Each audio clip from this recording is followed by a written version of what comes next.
اللہ اللہ اللہ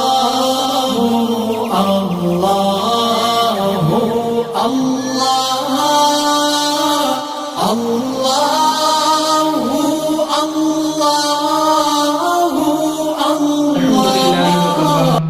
والصلاة والسلام على عبده المصطفى اما بعد فاعوذ باللہ من الشیطان الرجیم بسم اللہ الرحمن الرحیم۔ ناظرین، آج کا جو عنوان ہے وہ ہے قرآن کریم کی 13ویں سورت سورہ رعد۔ یہ جو سورت ہے یہ سورت مکیہ ہے اور اس کے اندر 6 رکوع ہیں اور 43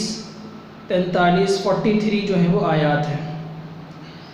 اور اس کا جو نام رکھنے کی وجہ ہے، وجہ تسمیہ رعد عربی زبان میں کہتے ہیں بادلوں کی جو گرج ہوتی ہے، گرج کی جو آواز ہوتی ہے اس کو رعد کہتے ہیں۔ بعض مفسرین کے نزدیک بادلوں کا جو فرشتہ ہے جو گرج پیدا کرتا ہے اس کا نام رعد ہے۔ اور اس سورہ مبارکہ کی آیت نمبر 13 میں اس گرج کا ذکر ہوا ہے لفظ رعد کے ساتھ، تو اسی مناسبت سے اس سورت کا نام رعد رکھا گیا۔ اس سورت کی فضیلت یہ ہے کہ ایک صحابی رسول فرماتے ہیں کہ جب تمہارے مردوں میں سے کسی کی موت کا وقت قریب آئے تو مستحب یہ ہے کہ اس کے پاس سورہ رعد کی تلاوت کی جائے، کہ سورہ رعد کی تلاوت کرنے سے اس کی موت میں آسانی ہوگی اور آسانی کے ساتھ اس کی روح قبض ہو جائے گی۔ اس سورت کی اپنے سے پچھلی سورت کے ساتھ مناسبت یہ ہے، پچھلی سورت سورہ یوسف تھی جو ہم نے پچھلی ویڈیو میں آپ کو پورا واقعہ یوسف علیہ السلام کا بیان کیا تھا۔ اگر وہ آپ سننا چاہیں تو ڈسکرپشن میں اس ویڈیو کا لنک موجود ہے، وہاں سے آپ سن سکتے ہیں۔ تو سورہ یوسف کے ساتھ مناسبت یہ ہے کہ سورہ یوسف کا جو اختتام ہے اس میں قرآن کریم کے اوصاف بیان کیے گئے، اور اس سورت کی جو ابتدا ہے اس کے اندر بھی قرآن کریم کی شان بیان کی گئی۔ تو اس طرح اس سورت کی اپنے سے پچھلی سورت کے ساتھ مناسبت بنتی ہے۔ اس سورت کے اندر جو مرکزی مضمون ہے وہ اللہ رب کریم کی قدرت کی نشانیاں بیان کی گئی، اللہ تعالیٰ کی وحدانیت کو بیان کیا گیا، اس کے ساتھ نبی کریم صلی اللہ علیہ وسلم کی رسالت و نبوت کو بیان کیا گیا، اور زمین و آسمان میں جو مخلوقات ہیں، جو چیزیں ہیں وہ اللہ کو سجدہ کرتی ہیں، اس چیز کو ذکر کیا گیا کہ پورا جو ایک آیت سجدہ ہے وہ اس صورت میں موجود ہے۔ قرآن میں جو 14 آیت سجدہ ہیں اس میں سے ایک آیت سجدہ اس سورہ مبارکہ کے اندر موجود ہے، جس کے اندر فرمایا کہ زمین و آسمان کی تمام شے اللہ کو سجدہ کرتی ہیں۔ اس کے بعد جب آگے بڑھتے ہیں تو اس سورت کی آیت مبارکہ 26 کے اندر اللہ فرماتا ہے کہ اللہ جس کے لیے چاہتا ہے رزق کو وسیع کرتا ہے اور جس کے لیے چاہتا ہے رزق کو تنگ کرتا ہے۔ تو اللہ رب کریم نے کئی لوگوں کو وسیع رزق عطا فرمایا، کئی کے رزق میں تنگیاں فرمائیں۔ تو اس کی جو وجہ ہے اس میں کئی حکمتیں ہیں کہ ہر ایک کو برابر رزق نہیں عطا فرمایا۔ اس کی حکمتوں میں سے 2 حکمتیں یہ ہیں، ایک تو یہ ہے کہ قرآن کریم کی ایک آیت ہے جس میں اللہ نے فرمایا کہ اگر اللہ تمام لوگوں کو وسیع رزق عطا فرماتا تو زمین میں فساد پھیلانے والے ہوتے، تو وہ زمین میں فساد پھیلاتا کہ ہر شخص جو ہے وہ مالدار ہوتا تو وہ پھر فرعونیت پر اتر آتا اور اپنے مال پر غرور کرتا۔ تو اللہ نے کچھ کو مالدار اور کچھ کو غریب اور کچھ کو متوسط رکھا تاکہ جو مالدار ہیں وہ غریبوں کی اور متوسط لوگوں کی مدد کریں، اللہ کی راہ میں خرچ کریں، اور دنیا کے اندر ایک بیلنس جو ہے وہ قائم رہے، کوئی فرعونیت پر نہ اترے۔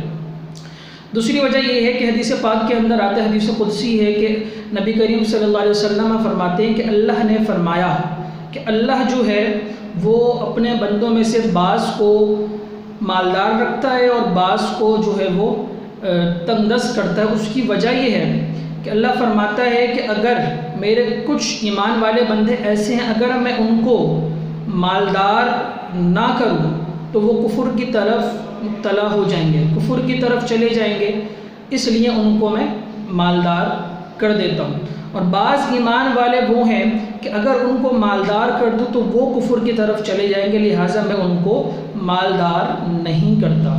تو جس کے لیے جو بہتری ہے مالدار ہونے میں یا مالدار نہ ہونے میں، اللہ رب کریم نے اپنی تقسیم کے مطابق ہر ایک کو اسی کے مطابق اللہ رزق عطا فرما رہا ہے۔ رزق کا ذمہ اللہ کے ذمہ کرم پر ہے، اس کی رحمت اور اس کے فضل سے۔ اس کے بعد جب آگے بڑھتے تو آیت نمبر 28 میں فرمایا الا بذکر اللہ تطمئن القلوب، کہ اللہ کے ذکر میں ہی دلوں کا چین ہے۔ بعض لوگ آپ نے سنا ہوگا میوزک کو، موسیقی کو کہتے ہیں کہ ہمارے دل کا چین ہمارے روح کی غذا ہے، حالانکہ یہ حرام کام ہے، اس کی سخت ترین ممانعت ہے اسلام میں۔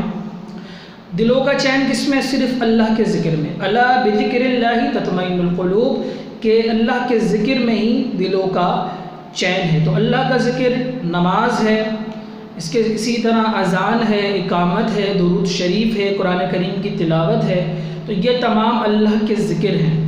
اسی طرح اوراد و وظائف ہیں، سبحان اللہ، الحمدللہ، اللہ اکبر، لا الہ الا اللہ، سبحان اللہ و بحمدہ، لا حول ولا قوۃ الا باللہ، جو تمام جو ہیں یہ الگ الگ اذکار ہیں، ان کی ہر ایک کی الگ الگ فضائل ہے۔ کہ سبحان اللہ کے بارے میں آتا ہے کہ جو ایک مرتبہ پڑھتا ہے جنت میں اس کے نام کا ایک درخت لگا دیا جاتا ہے۔ اسی طرح الحمدللہ، اللہ اکبر اور لا الہ الا اللہ کے بارے میں آتا ہے کہ جو ایک دفعہ پڑھتا ہے جنت میں ایک درخت اس کے لیے لگا دیا جاتا ہے۔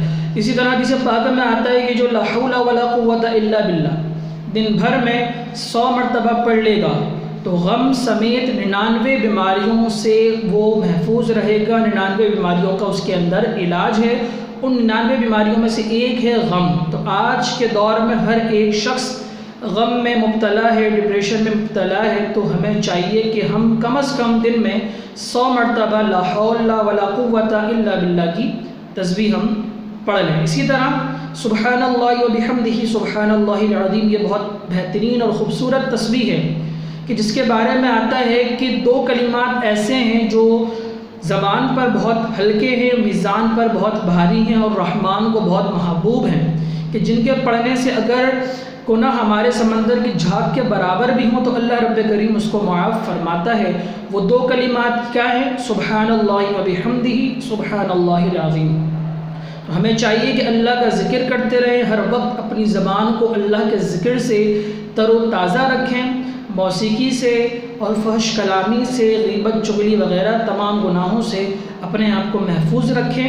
اس کے بعد اللہ نے فرمایا کہ وہ لوگ جو ایمان لائے اور نیک اعمال کرتے رہے، طوبیٰ لہم، ان کے لیے خوشخبری ہے، ان کے لیے خوشخبری ہے جنات عدن کی، کہ اللہ کی جو جنتیں ہیں اس میں سے ایک جنت جنت عدن، اس جنت کی خوشخبری ان لوگوں کے لیے ہے جو ایمان لائے اور نیک اعمال کرتے رہے۔